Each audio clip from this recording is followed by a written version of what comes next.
Chapter 14. The first snow of winter hit right before Thanksgiving break. School's closed, so we got an extra day of vacation. I was glad about that because I was so bummed about this whole August thing, and I just wanted some time to chill without having to see him every day. Also, waking up to a snow day is just about my favorite thing in the world. I love that feeling when you first open your eyes in the morning and you don't even know why everything seems different than usual. Then it hits you. Everything is quiet. No cars honking, no buses going down the street. Then you run over to the window and outside everything is covered in white. The sidewalks, the trees, the cars on the street, your window panes. And when that happens on a school day and you find out your school is closed, well, I don't care how old I get, I'm always going to think that's the best feeling in the world. And I'm never going to be one of those grown-ups that uses an umbrella when it's snowing. Ever. Dad's school was closed too, so he took me and Jamie sledding down Skeleton Hill in the park.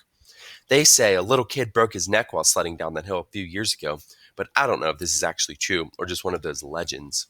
On the way home, I spotted this banged up wooden sled kind of propped up against an old Indian rock monument. Dad said to leave it, it was just garbage, but something told me it would make the greatest sled ever. So Dad let me drag it home, and I spent the rest of the day fixing it up. I superglued the broken slats together and wrapped some heavy-duty white duct tape around them for extra strength. Then I spray painted the whole thing white with the paint I'd gotten from the alabaster sphinx I was making for the Egyptian Museum project. Well, it was all dry. I painted lightning in gold letters on the middle piece of the wood, and I made a little lightning bolt symbol above the letters. It looked pretty professional, I have to say. Dad was like, "Wow, Jackie, you were right about the sled." The next day, we went back to Skeleton Hill with the lightning it, and it was the fastest thing I'd ever ridden. So much faster than the plastic sleds we've been using. And because it had gotten warmer outside, the snow had become crunchier and wetter. Good packing snow. Me and Jamie took turns on lightning all afternoon. We were in the park until our fingers were frozen, our lips had turned a little blue. Dad practically had to drag us home. By the end of the weekend, the snow had started turning gray and yellow, and then a rainstorm turned most of the snow to slush. When we got back to school on Monday, there was no snow left. It was rainy and yucky the first day back from vacation, a slushy day. That's how I was feeling inside, too. I nodded, "Hey," to August the first time I saw him. We were in front of the lockers. He nodded, "Hey," back. I wanted to tell him about lightning, but I didn't. Mr. Brown's December precept was, "Fortune favors the bold."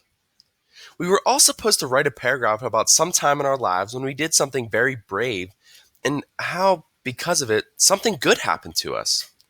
I thought about this a lot, to be truthful. I have to say I think the bravest thing I ever did was become friends with August. But I couldn't write about that, of course. I was afraid we'd have to read these out loud, or Mr. Brown would put them on the bulletin board like he does sometimes. So instead, I wrote this lame thing about how I used to be afraid of the ocean when I was little. It was dumb, but I couldn't think of anything else. I wonder what August wrote about. He probably had a lot of things to choose from.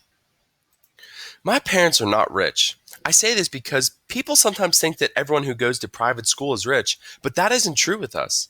Dad's a teacher and mom's a social worker, which means they don't have those kinds of jobs where people make gazillions of dollars. We used to have a car, but we sold it when Jamie started kindergarten at Beecher Prep. We don't live in a big townhouse or in one of those dorm-in buildings along the park. We live on the top floor of a 5-story walk-up we rent from an old lady named Donna, Petra, all the way on the other side of Broadway. That's code for the section of North River Heights where people don't want to park their cars. Me and Jamie share a room. I overhear my parents talk about things like, can we do without an air conditioning one more year? Or maybe I can work 2 jobs this summer. So today at recess, I was hanging out with Julian and Henry and Miles. Julian, who everyone knows is rich, was like, "I hate that I have to go back to Paris this Christmas. It's so boring." "Dude, but it's like Paris," I said like an idiot. "Believe me, it's so boring," he said. "My grandmother lives in this house in the middle of nowhere. It's like an hour away from Paris in this tiny, tiny, tiny village. I swear to God, nothing happens there. I mean, it's like, oh wow, there's another fly on the wall. Look, there's a new dog sleeping on the sidewalk. Yippee." I laughed. Sometimes Julian could be very funny. Though my parents are talking about throwing a big party this year instead of going to Paris. I hope so. What are you doing over break? Said Julian. Just hanging out, I said. You're so lucky, he said. I hope it snows again, I answered. I got this new sled and it is so amazing. I was about to tell him about lightning, but Miles started talking first. I got a new sled too, he said. My dad got it from a Hammacher's Slemmer. It's so state of the art. How could a sled be state of the art? Said Julian. It was like $800 or something. Whoa! We should all go sledding and have a race down Skeleton Hill, I said. That hill is so lame, answered Julian. Are you kidding me? I said. Some kid broke his neck there. That's why it's called Skeleton Hill. Julian narrowed his eyes and looked at me like I was the biggest moron in the world. It's called Skeleton Hill because it was an ancient Indian burial ground. Duh, he said. Anyway, it should be called Garbage Hill now. It's so freaking junky. Last time I was there, it was so gross, like the soda cans and broken bottles and stuff. He shook his head. I left my old sled there, said Miles. It was the crappiest piece of junk, and someone took it too.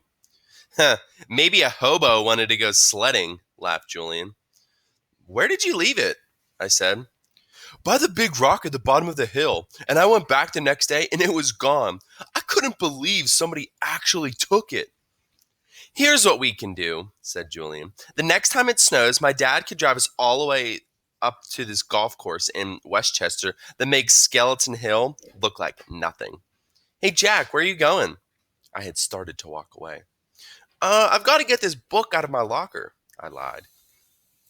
I just wanted to get away from them fast.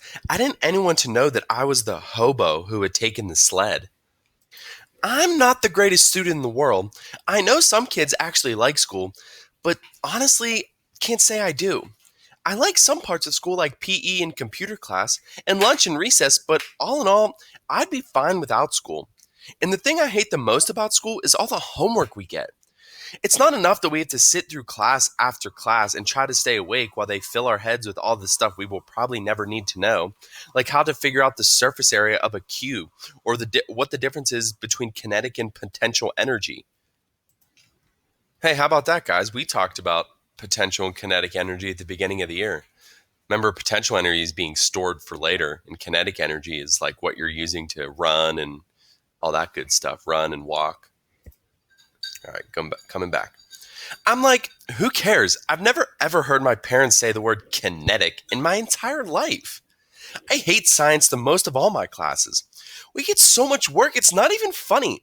And the teacher, Miss Rubin, is so strict about everything, even the way we write our headings on the top of our papers. I once got 2 points off a homework assignment because I didn't put the date on top. Crazy stuff. When me and August were still friends, I was doing okay in science because August sat next to me and always let me copy his notes.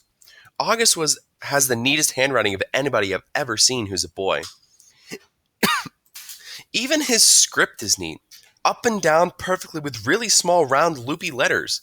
But now that we're ex-friends, it's bad because I can't ask him to let me copy his notes anymore. So I was kind of scrambling today, trying to take notes about what Miss Rubin was saying. My handwriting is awful. When all of a sudden she started talking about the 5th grade science fair project, how we all had to choose a science project to work on. While she was saying this, I was thinking, we just finished the freaking Egyptian project. Now we have to start a whole new thing? And then in my head, I was going, oh no, like that kid in Home Alone with his mouth hanging open and his hands on his face. That was the face I was making on the inside. And then I thought of those pictures of melting ghost faces I've seen somewhere where the mouths are open wide and they're screaming. Then all of a sudden this picture flew into my head, this memory, and I knew what Summer had meant by bleeding scream. I know it's so weird how it all just came to me in a flash. Someone in homeroom had dressed up in a bleeding scream costume on Halloween. I remember seeing him a few desks away from me, and then I remember not seeing him again. Oh man, it was August. All this hit me in science class while the teacher was talking. Oh man, I'd been talking to Julian about August.